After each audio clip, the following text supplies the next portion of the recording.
नमो नमः साथियों। आज जो पाठ मैं आपके लिए लाई हूँ वह नई पुस्तक गंगा से लिया गया है, कक्षा 9 एनसीईआरटी और आखिरी चट्टान तक पाठ का नाम है, जिसमें कन्याकुमारी का विवेकानंद के नाम पर जो आखिरी चट्टान है वहाँ दक्षिण भारत में मोहन राकेश जी जो लेखक हैं उन्होंने अपनी यहाँ की यात्रा का वर्णन इस पाठ में किया है। एक ऐसी यात्रा जहाँ भारत की अंतिम भूमि पर 3 समुद्र मिलते हैं, जहाँ प्रकृति की विशालता मानव मन को स्तब्ध कर देती है। 3 समुद्र वहाँ कौन से मिलते हैं? बंगाल की खाड़ी, हिंद महासागर और अरब सागर। एनसीईआरटी कक्षा 9 साहित्य में आसान से ट्रिक युक्ति बताऊंगी, कम समय में कैसे इसके प्रश्न उत्तर आप तैयार कर लें। तो आइए पढ़ते हैं। आखिरी चट्टान तक मोहन राकेश की कन्याकुमारी यात्रा, प्रकृति दर्शन और साहित्य का अद्भुत संगम और साथ ही पाठ का विश्लेषण। ये देखिए वहां विवेकानंद रॉक का चित्र है, मोहन राकेश जी के हस्ताक्षर। उन्होंने क्या खूबसूरत बात कही है कि जिस हवा में फूल अपने पूरे सौंदर्य के साथ नहीं खिल सकता, वह हवा अवश्य दूषित है, प्रदूषण वाली है। कन्याकुमारी का संगम हिंदी के सुप्रसिद्ध नाटककार और यात्रा साहित्य के सिद्धहस्त लेखक आखिरी चट्टान उनकी गहन अनुभूति और सरल अभिव्यक्ति का उत्कृष्ट उदाहरण है। भारत का वह अंतिम शोर कन्याकुमारी, जहां अरब सागर, हिंद महासागर और बंगाल की खाड़ी का अद्भुत मिलन होता है। एक ऐसा कैनवस जहां प्रकृति अपने अनगिनत रंग बिखेरती है। तो उन रंगों को कैसे अवलोकित किया हमारे मोहन राकेश जी ने, है ना, जो कि हिंदी साहित्य के प्रमुख हस्ताक्षर हैं, जिनका जन्म 1925 में हुआ और निधन 1972। मात्र 47 वर्ष जिए, लेकिन ऐसे जिए कि अपना नाम अमर कर गए, है ना। उनके लेखन की और इस लेख की कह लीजिए जो खासियत है, सफल यात्रा साहित्य कहेंगे इसे। इसमें उनकी भाषा की चित्रात्मकता और गहरी अनुभूति उभर कर आई है। और जो उनका नाटक है जो सबसे ज्यादा प्रसिद्ध हुआ, आधे अधूरे, तो हमारे पाठ्यक्रम में भी था, आषाढ़ का एक दिन, लहरों के राजहंस, आधे अधूरे। ये सब स्नातक और स्नातकोत्तर स्तर पर इनके नाटक ये पढ़ाए जाते हैं हिंदी साहित्य के अंतर्गत, ठीक है। तो बहुमुखी प्रतिभा के धनी मोहन राकेश जी का जन्म 1925 का अमृतसर पंजाब में हुआ था। उन्होंने कहानी, उपन्यास, नाटक, डायरी लेखन, यात्रा वृत्तांत आदि अनेक विधाओं में साहित्य सृजन किया। उनकी प्रमुख रचनाएं हैं आषाढ़ का एक दिन, लहरों की राजहंस, आधे अधूरे नाटक, अंधेरे बंद कमरे, अंतराल न जाने वाला कल उपन्यास, क्वार्टर और अन्य कहानियां, नए बादल, वारिस तथा अन्य कहानियां।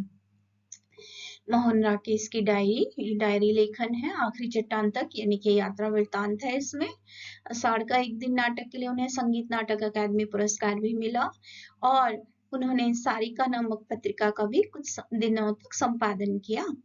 और हिंदी लेखन में भावों की गहराई के साथ साथ आधुनिक जीवन की जटिलताओं, मानवीय संवेदनाओं का सूक्ष्म अंकन उनकी रचनाओं में मिलता है, ठीक है। तो आइए देखते हैं आखिरी चट्टान तक उनका यह यात्रा वृत्तांत का पाठ। पाठ 5, कन्याकुमारी, सुनहले सूर्योदय और सूर्यास्त की भूमि। सूर्योदय के लिए देखिए कितना सुंदर उन्होंने विशेषण डाला, सुनहले यानी कि गोल्डन। क्यों? क्योंकि सुबह जब उगता सूरज होता है तो सोने की जैसी किरणें उसकी धरती को भी सुनहरा कर देती हैं। केप होटल के आगे बने हुए बाट टैंक के बाईं तरफ समुद्र के अंदर से उभरी स्याह स्याह मतलब काली चट्टानों में से एक पर खड़ा होकर मैं देर तक भारत के स्थल भाग की आखिरी चट्टान को देखता रहा। पृष्ठभूमि में यानी कि बैकग्राउंड में कन्याकुमारी के मंदिर की लाल और सफेद लकीरें चमक रही थी। अरब सागर, हिंद महासागर और बंगाल की खाड़ी, इन तीनों के संगम स्थल से वह चट्टान जिस पर कभी स्वामी विवेकानंद ने समाधि लगाई थी, हर तरफ से पानी की मार सहती हुई स्वयं भी समाधिस्थ लग रही थी। हिंद महासागर की ऊंची ऊंची लहरें मेरे आसपास की स्याह चट्टानों से टकरा रही थीं। बल खाती लहरें रास्ते की नुकीली चट्टानों से कटती हुई आती हुई थीं, जिससे उन पर चूरा बूंदों की जालियां बन जाती थीं। मैं देख रहा था, चूरा बूंदें विदों के लिए विशेषण है कि नन्ही नन्ही बूंदें। मैं देख रहा था और अपनी पूरी चेतना से महसूस कर रहा था, यानी कि उनकी जो अनुभूति वहां पर हुई है, क्या अनुभूति हुई? समुद्र की विशालता, जिसे वे कह रहे हैं शक्ति का विस्तार, विस्तार की शक्ति। तीनों तरफ से क्षितिज, क्षितिज वह जगह है जहां पे धरती और आकाश मिलते हुए नजर आते हैं। क्षितिज तक पानी ही पानी था, फिर भी सामने का क्षितिज हिंद महासागर का अपेक्षा या अधिक दूर और अधिक गहरा जान पड़ता था। लगता था कि उस ओर दूसरा छोर है ही नहीं। छोर मतलब किनारा। तीनों ओर के क्षितिज को आंखों में समेटता मैं कुछ देर भूला रहा कि मैं हूँ, एक जीवित व्यक्ति, दूर से आया यात्री, एक दर्शक, उस दृश्य के बीच में जैसे दृश्य का एक हिस्सा बनकर खड़ा रहा। बड़ी बड़ी चट्टानों के बीच एक छोटी सी चट्टान। जब अपना होश हुआ तो देखा कि मेरी चट्टान भी तब तक बढ़ते पानी में काफी घिर गई है। मेरा पूरा शरीर सिहर गया मुहावरा है बच्चों, कांप जाना, कंपन होना डर से। मैंने एक नजर फिर सामने के उमड़ते विस्तार पर डाली और पास की एक सुरक्षित चट्टान पर कूदकर दूसरी चट्टान पर से होता हुआ किनारे पर पहुंच गया। पश्चिमी क्षितिज में सूर्य धीरे धीरे नीचे आ रहा था। मैं सूर्यास्त की दिशा में चलने लगा। दूर पश्चिम तट रेखा के एक मोड़ पर पीली रेत का एक ऊंचा टीला नजर आ रहा था। सोचा उस टीले पर जाकर सूर्यास्त को देखूंगा। सूर्यास्त यानी कि जब सूर्य छिपता है तो लेखक को वो दृश्य भी बहुत आकर्षक लगा, प्रभावित करने वाला लगा। यात्रियों की कितनी ही टोलियां मतलब यात्रियों के समूह, काफिले उस दिशा में जा रही थी। हम लोग टीले पर पहुंच गए। यह वह सैंड हिल थी जिसकी चर्चा मैं वहां पहुंचने के बाद से ही सुन रहा था। सैंड हिल पर बहुत से लोग थे, 8-10 नवयुवतियां, 6-7 नवयुवक और 2-3 गांधी टोपी वाले व्यक्ति। वे शायद सूर्यास्त देख रहे थे। गवर्नमेंट गेस्ट हाउस के बैरे उन्हें सूर्यास्त के समय की कॉफी पिला रहे थे। उन लोगों के वहां होने से सैंड हिल बहुत रंगीन हो उठी थी। कन्याकुमारी, ये देखिए वहां के सुंदर चित्र मैं आपके लिए लाई हूँ। ये देखिए पूरा एक ऊपर से, है ना, विहंगम दृश्य, ऊपर से एक अच्छे से चित्र लिया गया है सैटेलाइट से, कितना शानदार है।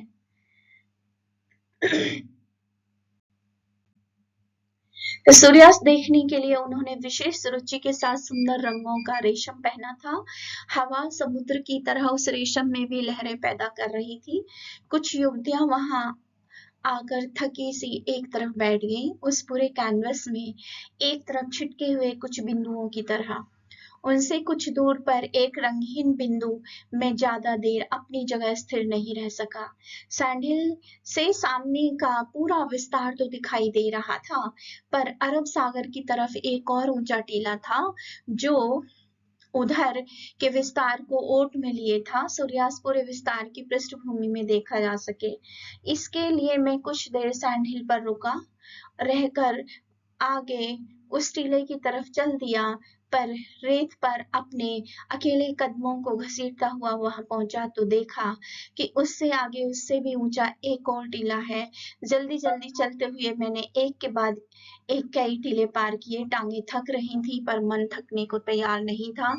हर अगले टीले पर पहुंचने पर लगता कि शायद अब एक ही टीला और है, उस पर पहुंचकर पश्चिमी क्षितिज का खुला विस्तार अवश्य नजर आएगा। और सचमुच एक टीले पर पहुंचकर वह खुला विस्तार सामने फैला दिखाई दे गया, जहां से दूर तक एक रेत की लंबी ढलान थी, जैसे ही वह टीले से समुद्र में उतरने का रास्ता हो।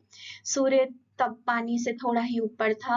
अपने प्रयत्न की सार्थकता से संतुष्ट होकर मैं टीले पर बैठ गया, ऐसे जैसे वह टीला संसार की सबसे ऊंची चोटी हो और सिर्फ मैंने उस चोटी को पहली बार सर किया हो। यहाँ उनकी संतुष्टि और विनम्रता प्रकट हो रही है। पीछे दाईं तरफ दूर दूर हटकर उसे नारियलों के झुरमुट नजर आ रहे थे। गूंजती हुई तेज हवा से उनकी टहनियां ऊपर को उठ रही थी। पश्चिमी तट के साथ साथ सूखी पहाड़ियों की एक श्रृंखला दूर तक चली गई थी, जो सामने फैली रेत के कारण बहुत रूखी, बीहड़ और वीरान लग रही थी। सूर्य पानी की सतह के पास पहुंच गया था। सुनहली किरणों ने पीली रेत को एक नया सा रंग दे दिया था। उस रंग में रेत इस तरह चमक रही थी जैसे अभी-अभी उसका निर्माण करके उसे वहां उड़ेला गया हो। मैंने उस रेत पर दूर तक बने अपने पैरों के निशानों को देखा। लगा जैसे रेत पहली बार उन निशानों से टूटा हो। इससे मन में एक सिहरन भी हुई, हल्की उदासी भी घिर आई। सूर्य का गोला पानी की सतह से छू गया। पानी पर दूर तक सोना ही सोना ढुलाया, पर वह रंग इतनी जल्दी जल्दी बदल रहा था कि किसी भी एक क्षण के लिए उसे एक नाम दे सकना असंभव था। सूर्य का गोला जैसे एक बेबसी में पानी के लावे में डूबता जा रहा था। धीरे धीरे वह पूरा डूब गया और कुछ क्षण पहले जहाँ सोना बह रहा था वहां अब लहू बहता नजर आने लगा। कुछ और क्षण बीतने पर वह लहू भी धीरे धीरे बैजनी और बैजनी से काला पड़ गया। मैंने फिर एक बार मुड़कर दाईं तरफ पीछे देख लिया। नारियलों की टहनियां उसी तरह हवा में ऊपर उठी थी।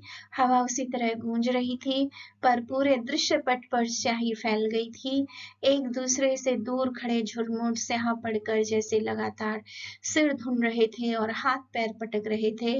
मैं अपनी जगह से उठ खड़ा हुआ और अपनी मुट्ठियां भींचता खोलता कभी उस तरफ और कभी समुद्र की तरफ देखता रहा। और देखिए और चित्र हैं स्वामी विवेकानंद का चित्र, जिनके नाम पर इस चट्टान को कहा जाता है। अचानक ख्याल आया कि मुझे वहां से लौटकर भी आना है, और इस ख्याल से ही मन में कपकपी भर गई। दूर सैंडल की तरफ देखा, वहां स्याही में डूबे कुछ धुंधले रंग हिलते नजर आ रहे थे। मैंने रंगों को पहचानने की कोशिश की, पर उतनी दूर से आकृतियों को अलग अलग कर सकना संभव नहीं था। मेरे और उन रंगों के बीच स्याह पड़ती रेत के कितने ही टीले थे। मन में डर समाने लगा कि क्या अंधेरा होने से पहले मैं उन सब टीलों को पार करके जा सकूंगा। कुछ कदम उस तरफ बढ़ा भी, पर लगा कि नहीं, उस रास्ते से जाऊंगा तो शायद रेत में ही भटकता रह जाऊंगा। इसलिए सोचा बेहतर है नीचे समुद्र तट पर उतर जाऊं। तट का रास्ता निश्चित रूप से केप होटल के सामने तक ले जाएगा। निर्णय तुरंत करना था, इसलिए बिना और सोचे मैं रेत पर बैठकर नीचे तट की तरफ फिसल गया। तट पर पहुंचकर फिर कुछ क्षण बढ़ते अंधेरे की बात भूला रहा। कारण था तट की रेत। यूं पहले भी समुद्र तट पर कई कई रंगों की रेत देखी थी, सुरमई, खाकी, पीली और लाल, मगर जैसे रंग उस रेत में थे वैसे मैंने पहले कभी कहीं रेत में नहीं देखे थे। कितने ही अनाम रंग थे, एक एक इंच पर एक एक दूसरे से अलग। ही रंगों की विविधता वहां के दृश्य रूप का वर्णन किया है लेखक ने, और एक एक रंग कई कई रंगों की झलक लिए हुए। काली घटा और घनी लाल आंधी को मिलाकर रेत के आकार में ढाल देने से रंगों के जितनी तरह के अलग अलग सम्मिश्रण पाए जा सकते थे वे सब वहां थे। घटा मतलब बदली, और उनके अतिरिक्त भी बहुत से रंग थे।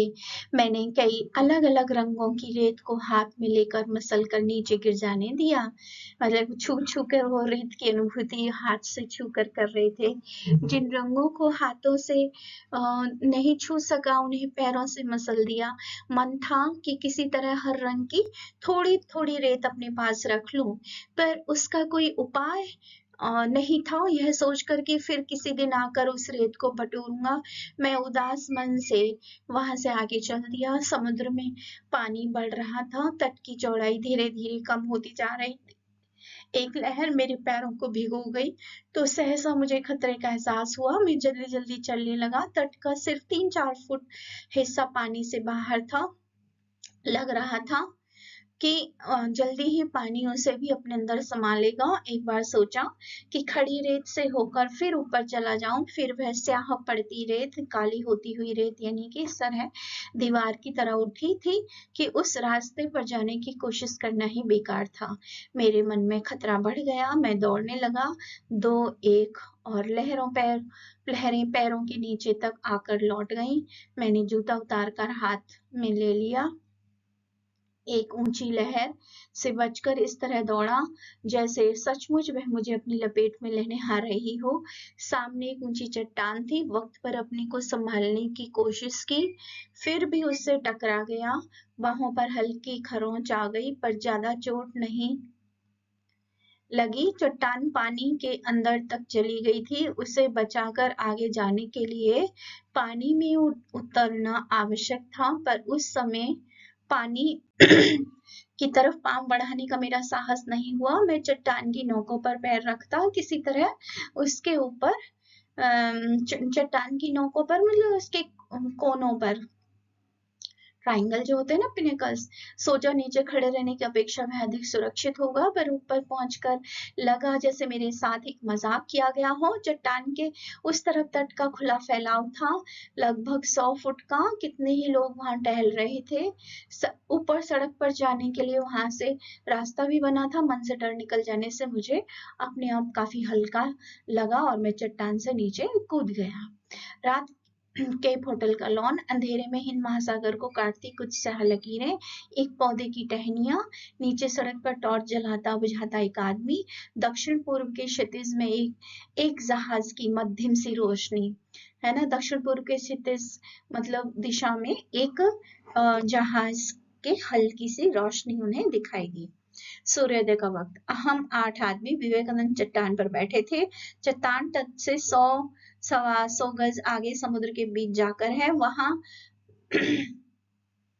बंगाल की खाड़ी की भौगोलिक सीमा समाप्त होती है। मेरे अलावा कन्याकुमारी के 3 नवयुवक थे, जिनमें से एक ग्रेजुएट था।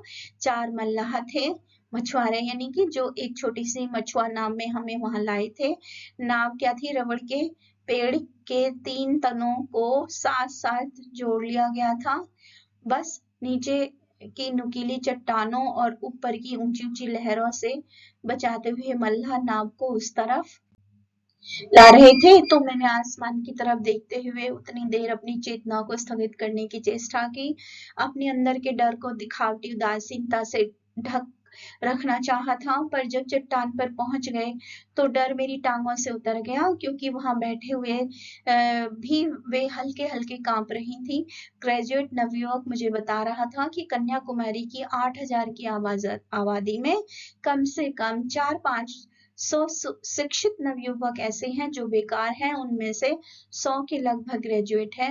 उनका मुख्य धंधा है नौकरियों के लिए अर्जियां देना, एप्लीकेशन देना और बैठकर आराम में बहस करना। वह खुद वहां फोटो एल्बम बेचता था। दूसरे नवयुवक भी उसी तरह छोटे मोटे काम करते थे। हम लोग सीपियों का गूदा खाते हैं और दार्शनिक सिद्धांतों पर बहस करते हैं, वह कह रहा था। इस चट्टान से इतनी प्रेरणा तो हमें मिलती ही है। मुझे दिखाने के लिए उसने वहीं से एक सीपी लेकर उसे तोड़ा और इसका गूदा मुंह में डाल लिया। पानी और आकाश में तरह तरह के रंग झिलमिलाकर छोटे छोटे दीपों की तरह समुद्र में बिखरी स्याह चट्टानों की ओट से सूर्य उदित हो रहा था, मतलब चट्टानों के पीछे से सूर्य निकल रहा था। घाट पर बहुत से लोग उगते सूर्य को अर्घ्य कहते हैं, जब हाथों में अंजलि में जल लेकर हम सूर्य को प्रणाम करते हुए, अंजलि देते हुए, जल चढ़ाते हुए पूजा करते हैं। घाट से थोड़ा हटकर गवर्नमेंट गेस्ट हाउस के बैरे सरकारी मेहमानों को सूर्योदय के समय की कॉफी पिला रहे थे। 2 स्थानीय नवयुवतियां उन्हें अपनी टोकरियों से शंख और मालाएं दिखला रही थीं। वे लोग अपने काम का साथ साथ कर रहे थे, मालाओं का मोल तोल और बाइनोकुलर से, दूरबीन जो होती है ना, सूर्य दर्शन दूरबीन से। मेरा साथी अब मोहल्ले मोहल्ले के हिसाब से मुझे बेकारी के आंकड़े बता रहा था। बहुत से कडल काक हमारे आसपास तैर रहे थे। वहां की बेकारी की समस्या और सूर्योदय की विशेषता इन दोनों से बेलौग। कन्याकुमारी के मंदिर में पूजा की घंटियां बज रही थी। भक्तों की एक मंडली अंदर जाने से पहले मंदिर की दीवारों के पास रुककर उसे प्रणाम कर रही थी।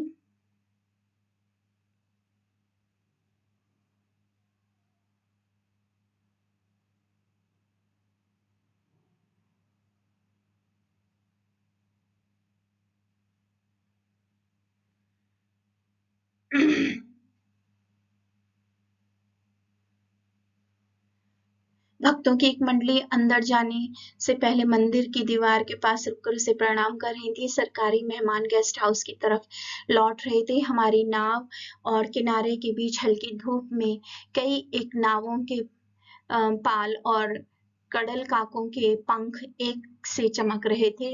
मैं अब भी आंखों से बीच की दूरी नाप रहा था और मन में बसों का टाइम टेबल दोहरा रहा था। तीसरी बस 9:40 पर, चौथी तो इससे मतलब ये है कि लेखक को लग रहा था कि बसों का टाइम आना जाना कैसे है ना।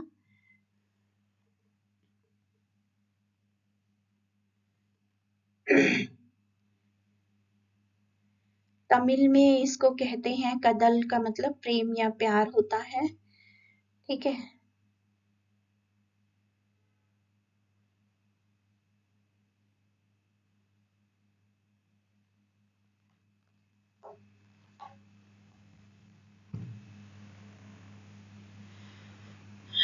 इन दोनों से बेलाग मतलब बेफिक्र, जो प्रेमी जन थे।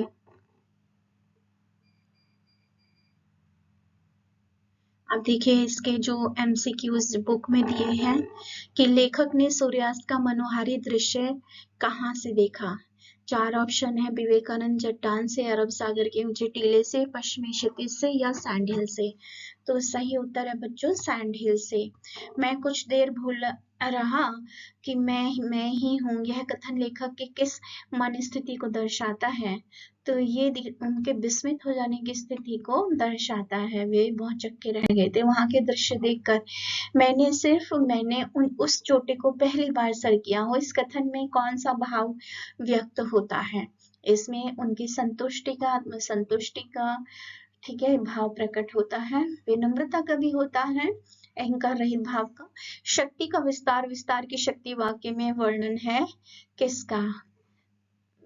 तो इसमें सागर की व्यापकता का वर्णन है। लेखक की कन्याकुमारी की यात्रा का वर्णन पढ़कर कहा जा सकता है कि यह यात्रा को जीवंत अनुभूतियों से जोड़ता है। अब ये देखिए पाठ जो एनालाइज है, विश्लेषण है, किन तथ्यों पर हम कर सकते हैं। सबसे पहले तो भौगोलिक ज्ञान। यहाँ ये पाठ आपको भौगोलिक ज्ञान दिखा रहा है लेखक के नजरिए से कि भारत के दक्षिणी छोर कन्याकुमारी और 3 समुद्रों के संगम की जानकारी हमें मिल रही है। ठीक है। प्राकृतिक वर्णन, लेखक की नजर से कन्याकुमारी के सूर्योदय, सूर्यास्त और विवेकानंद चट्टान का जीवंत अनुभव करता है। और जैसे वो अनुभव करता है पढ़कर आपको भी हुबहू वैसे ही लगता है जैसे आप भी इस चट्टान के दर्शन कर रहे हैं अपनी क्लास में ही बैठे पाठ में पढ़ते हुए। भाषा शैली क्या है लेखक की? लालित्यपूर्ण चित्रात्मक भाषा शैली है। और साहित्यिक विश्लेषण अगर हम करें इस पाठ का तो यात्रा वृत्तांत विधा के तत्वों, निजता, स्थानीयता, तथ्यात्मकता, इन बिंदुओं पर इस पाठ की समीक्षा की जा सकती है। तो केप होटल का वर्णन है जहाँ यात्रा शुरू होती है, प्रारंभिक बिंदु। फिर उसके बाद है आखिरी चट्टान, समुद्र के बीच उभरी स्याह चट्टान जहाँ स्वामी विवेकानंद ने समाधि ली थी। और पाठ का तीसरा हिस्सा पश्चिमी सैंड हिल, सूर्यास्त देखने के लिए ऊंचा रेतीला टीला।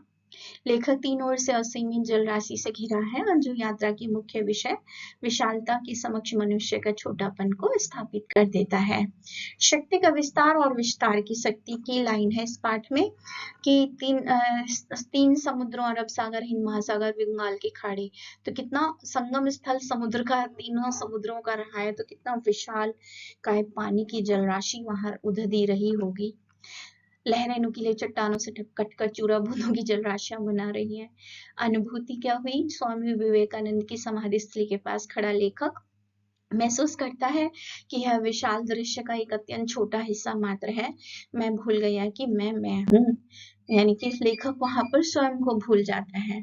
और शक्ति का विस्तार, जब एक बड़ी लहर उसके पैरों को आके छू लेती है तो वो डर जाता है कि जैसे उसे निगलने आ रही है। मैं भूल गया कि मैं हूँ, एक जीवित व्यक्ति, दूर से आया यात्री, एक दर्शक। उस दृश्य के बीच में जैसे दृश्य का एक हिस्सा बनकर रहा। बड़ी बड़ी चट्टानों के बीच एक छोटी चट्टान, छोटी सी चट्टान। प्रकृति की असीम विशालता को देखकर इस पंक्ति का भाव है कि लेखक का अहंकार शून्य हो गया। वह स्वयं को प्रकृति से अलग एक दर्शक नहीं बल्कि उसी परिदृश्य का एक निर्जीव हिस्सा महसूस करता है। अब देखिए सूर्यास्त की खोज और संघर्ष, अथक प्रयास लेखक का, फिर शिखर की ओर जाना, सुख की ओर, है ना, और एवरेस्ट विजय के समान जो उससे संतुष्टि होती है। सैंड हिल का जीवन दृश्य, सूर्यास्त देखने आए लोगों की भीड़ और उनके रंग बिरंगे कपड़ों से सैंड हिल कैसे सजीव हो उठी हमने देखा। प्रकृति के रंगों का जादुई बदलाव हमने देखा। सुनहरा, गोल्ड, कौन कौन से रंगों का वर्णन आया पाठ में? 4 रंग खासतौर पे उभरे हैं। सुनहरा, रेड, लहू, बैंगनी, पर्पल, स्याह यानी कि ब्लैक। तो गोल्ड रंग कैसे? पानी पर दूर तक सोना ही सोना घुल आया जब सूर्योदय होता है, और जब सूर्यास्त होता है तो सूरज का बेबसी से पानी के लावे में डूबना। कुछ क्षण पहले जहां सोना बह रहा था वहां अब लहू बहता नजर आने लगा। अर्थात सूर्यास्त का दृश्य लाल रंग हो जाता है ना। लहू भी धीरे धीरे बैंगनी पड़ गया, यानी कि पर्पल शेड, और गहरा हो गया, और फिर वह और गहरा ब्लैक कलर हो गया। बैंगनी से काला, पूरे दृश्य पर स्याही फैल गई। ये रंग बिखरे थे वहां पर। अब जो पदचिन्ह है उनका क्या वर्णन है पाठ में?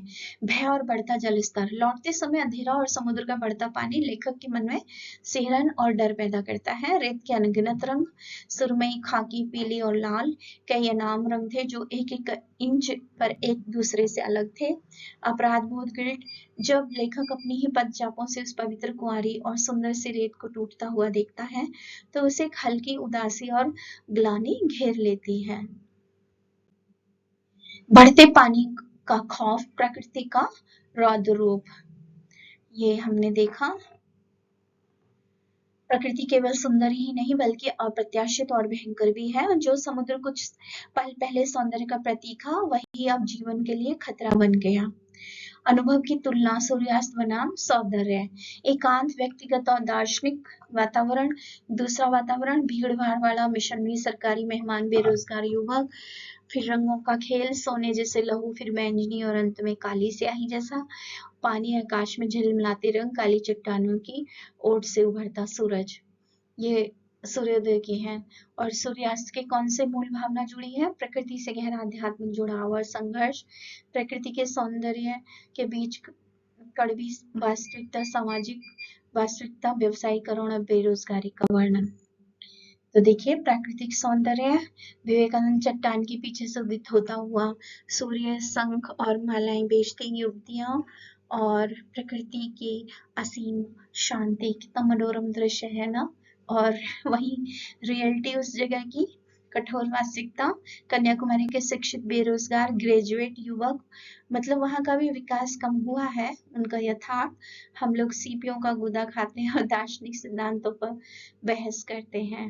विरोधाभास दिखाया है कि एक और जहाँ प्रकृति का अपार सौंदर्य, प्रेरणा है, बिखरा पड़ा है ऐसा नजारा, वहीं दूसरी ओर आजीविका और बेरोजगारी का नग्न यथार्थ है। सच्चाई है कि वहाँ लोग बेरोजगार हैं, आजीविका के खास साधन नहीं है, बस मछली पकड़ना वहाँ का मछुआरों का मेन, और शंख, सीपी आदि, यही दो व्यवसाय थोड़े से वहाँ चलते हैं।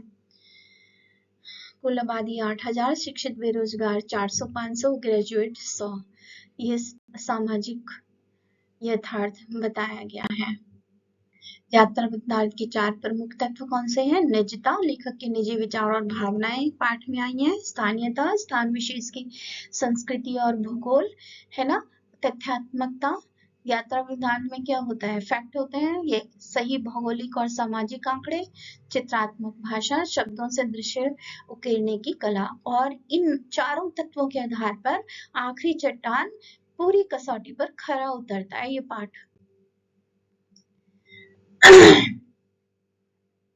ये देखिए पाठ से उदाहरण है यात्रा वृत्तांत के तत्व के। निजता स्थानीय के तथ्य देखिए,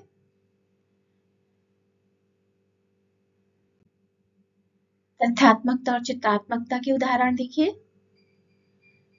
तो इन 4 बिंदुओं के आधार पर हमने पाठ का विश्लेषण किया और इन्हीं से ही आपके प्रश्न उत्तर बनेंगे। भाषा शैली क्या है, देखिए तत्सम शब्दावली आई है, जैसे क्षितिज, समाधि, श्रृंखला, दृश्यपट, विदेशी शब्द भी आए हैं, सैंडहिल, मिशनरी, ख्याल, शाह, ग्रेजुएट, बाइनोकुलर्स। आम बोलचाल के शब्द भी इस पाठ में है, झुरमुट, लघु, खरोंच, टीला, मुठिया आदि। इन शब्दों को के सहज मेल से भाषा में प्रभाव, रोचकता और स्वाभाविकता आती है, जिससे अर्थ ग्रहण करने में कोई बाधा नहीं आती। शब्द निर्माण तंत्र, संधि, फ्यूजन, सूर्यास्त, सूर्योदय, समास, कंपाउंड, जैसे दृश्यपट है ना, नवयुवक है, और सफिक्स वाले शब्द हैं जैसे दार्शनिक, पश्चिमी।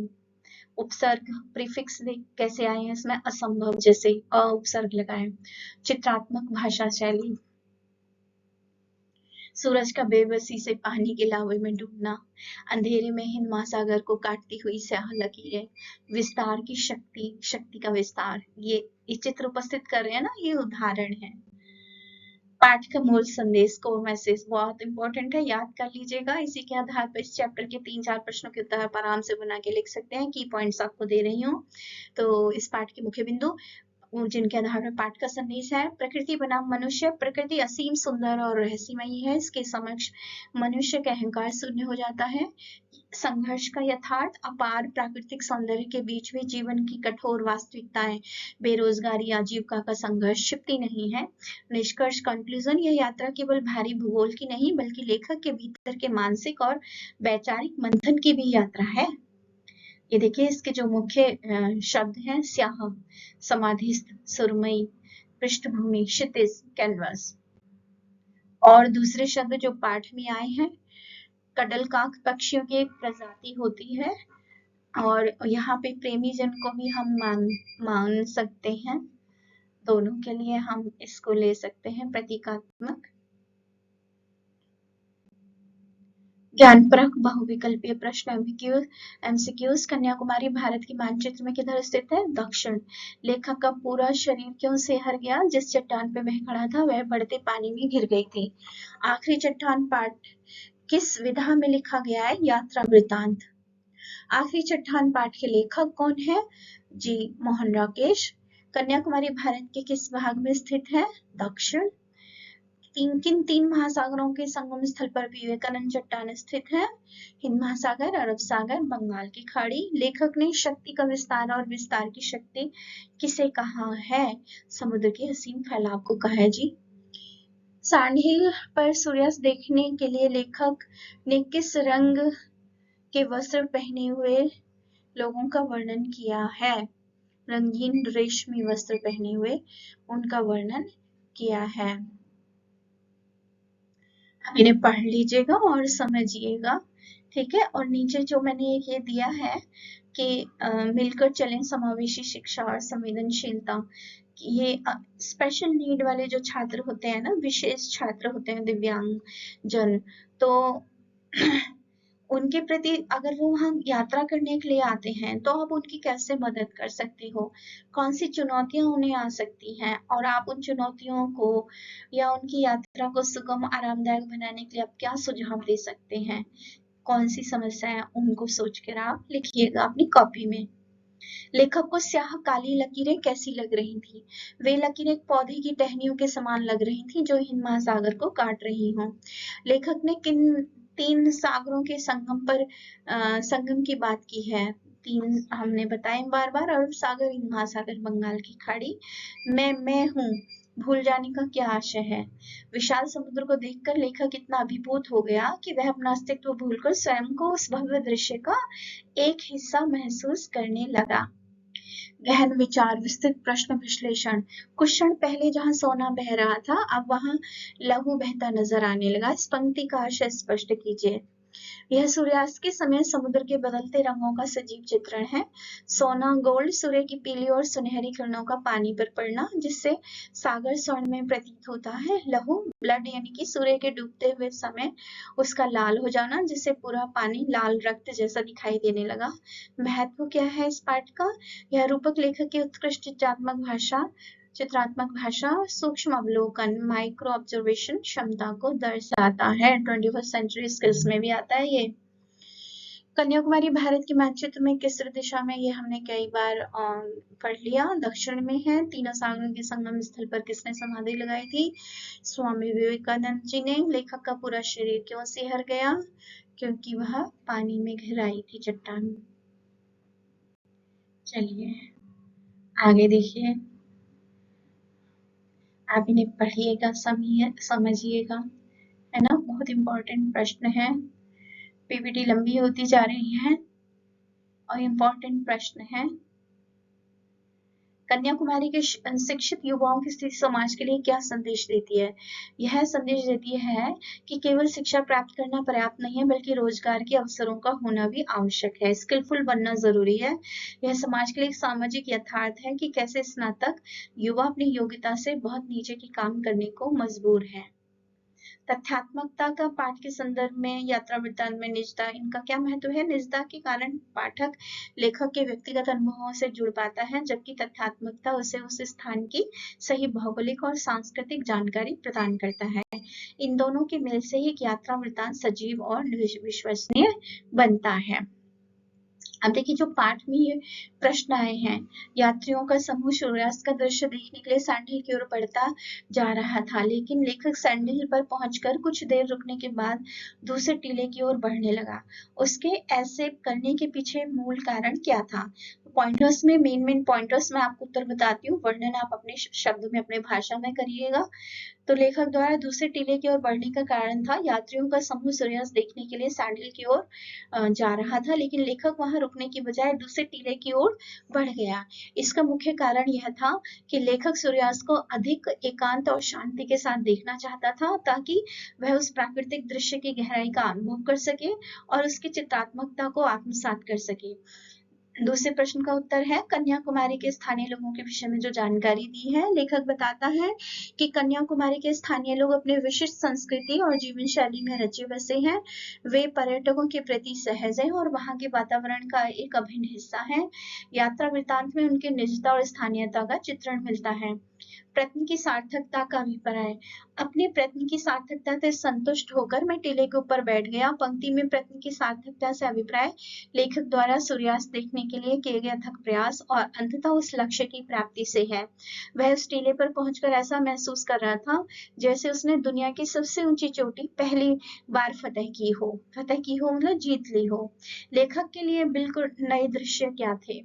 यात्रा वृत्तांत में लेखक के लिए कई दृश्य नए थे, जैसे समुद्र के पानी का रंग बदलना, सूर्यास्त के समय रेत के बदलते रंगों का अद्भुत दृश्य, जैसे पानी की सतह पर सोने का आना और कन्याकुमारी के क्षितिज पर समुद्र और आसमान का मिलन। लेखक की मानसिक दृढ़ता दर्शाने वाले अंश। पाठ के ऐसे दो अंश जो उनकी दृढ़ता और हार न मानने की प्रवृत्ति को दिखाते हैं, वे हैं सूर्यास्त देखने के लिए दुर्गम टीले पर चढ़ने का अथक प्रयास करना, प्रतिकूल परिस्थितियां और थकान के बावजूद अपनी यात्रा और अवलोकन को जारी रखना। अब देखिए आपकी बारी, दिमाग की कसरत करिए, आप भी इन प्रश्नों के उत्तर ढूंढिए। अब पाठ का जो विश्लेषण है एक स्लाइड में आपके लिए लाई हूँ। हमने क्या क्या सीखा? बच्चों से सवाल किए जा सकते हैं कि हमने इस पाठ में क्या सीखा। पाठ किस पर आधारित है? मोहन राकेश के दक्षिण भारत के यात्रा वृत्तांत पर आधारित है, जहां वो कन्याकुमारी में विवेकानंद चट्टान के दर्शन करते हैं। सूर्योदय और सूर्यास्त का परिवर्तन, सैंडल का आकर्षण, बहुरंगी रेत का जादू, तीन सागरों का संगम, हिंद महासागर, अरब सागर, बंगाल की खाड़ी, और ये विवेकानंद चट्टान है ना, विवेकानंद रॉक। समुद्र के बीच में स्थित वह पवित्र स्थान जहाँ स्वामी विवेकानंद ने समाधि लगाई थी। बच्चों, मेरे गुरुजी हैं जो रामेश्वरम सत्संग के, उन्होंने भी वहां पर समाधि लगाई थी और वो अपने अनुभव के खंड पुस्तक में लिखते हैं कि जब मैं वहां ध्यान मग्न था, मेरा ध्यान स्वतः ही लगता चला गया, गहरी समाधि में मैं चला गया और मुझे एहसास हुआ कि वहां पर परम शक्तिमान आत्माएं, उनकी गुरु की आत्माएं और दूसरे संत जन की देवलोक से आत्माएं वहां ध्यानस्थ आकर हो गई। उनको विचित्र अनुभव हुआ। आप साधना के अनुभव खंड में ये पुस्तक में आप पढ़ सकते हैं, आरएसएन से ले लीजिएगा, ऑनलाइन मिल जाएगी, बहुत ही अच्छी किताब है। निष्कर्ष क्या निकाले हम इस पाठ का? एक यात्रा जो हम अपने भीतर की ओर भी करें। आखिरी चट्टान केवल एक भौगोलिक यात्रा नहीं है, बल्कि विशाल प्रकृति के समक्ष मनुष्य के अहंकार के पिघलने की यात्रा है। इसमें दार्शनिक गहराई है। क्या है कि यह प्रकृति की शक्ति और मनुष्य की नश्वरता का एहसास कराता है। सामाजिक दर्पण, यह प्राकृतिक सौंदर्य और मानवीय संघर्ष, बेरोजगारी के बीच के कड़वे वृद्धावास को उजागर करता है। और साहित्यिक श्रेष्ठता, यह गद्य में कविता जैसी चित्रात्मकता का सर्वोत्कृष्ट उदाहरण है यह पाठ। तो निष्कर्षता हम निकाल सकते हैं कि यात्राएं केवल भूगोल नहीं बदलती, वे हमारे भीतर के संसार को भी बदल देती है, हमें एक श्रेष्ठ विनम्र इंसान बनाती है, अहंकार रहित। तो धन्यवाद। अगर आपको यह विश्लेषणात्मक अध्ययन इस पाठ का आखिरी चट्टान का पसंद आया हो तो दोस्तों प्लीज सब्सक्राइब करें, मेरा हौसला बढ़ेगा। इससे निश्चित ही मैं और पाठ रोचक ढंग से आपके सामने ला सकूंगी। So subscribe Veenavadini channel, like, share and comment.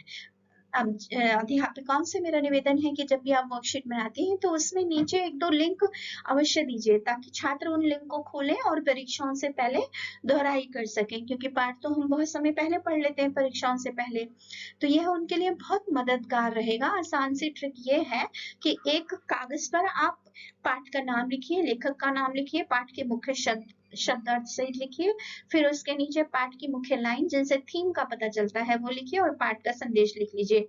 देखिए हो गई आपकी 80% तैयारी, और बाकी 20% तैयारी के लिए आप पाठ को 2-3 बार ध्यान से पढ़िए। 100% आपकी ऐसी तैयारी कम से कम समय में हो जाएगी। जब आप परीक्षा में बैठेंगे तो आपको माइंड रिफ्लेक्शन इन चीजों को कर देगा। धन्यवाद, शुभ दिवस।